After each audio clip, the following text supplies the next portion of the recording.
but there is an iconic moment, George, where you are alone on the screen, you're in profile, the Jets have been egging you on as Bernardo, and you are just seething with anger. You kind of make a fist and you hit, there's a brick wall behind you, and you give a look into the camera, and it's an extraordinary moment. How did that shot come about? That was the very first shot that we did, and Bob Brellier said that it was that shot that convinced or made them feel that better about the prologue being shot in New York, because there was some discussion before, should it be filmed in the studio or on location. But so that shot made certainly a big difference to me, but I think it helped Bob Wise and Jerry having made the right choice in shooting the prologue on location. If I may, George, I heard a different version of that story, because this is like West Side Story legend,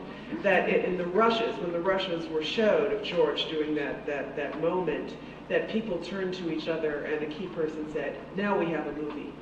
Well, see, now we have a movie. Yeah. I have a hard time saying it that way.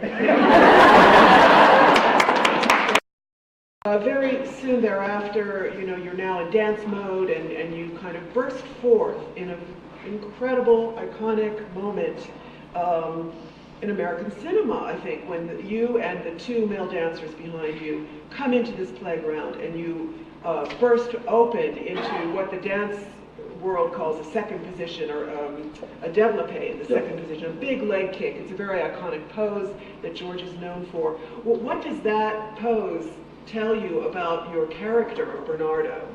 That step, which is the arms come up this way and this leg goes up in second, this belongs to us too.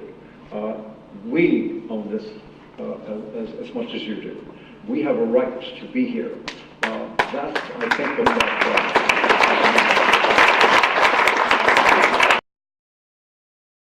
that's very characteristic of Jerome Robbins as a genius choreographer, that he would pick a kind of motif like that and make that the sharks move, like just spreading their wings with pride like that. All of Jerry's choreography in this film is dialogue. It's feeling. It's not just dance steps.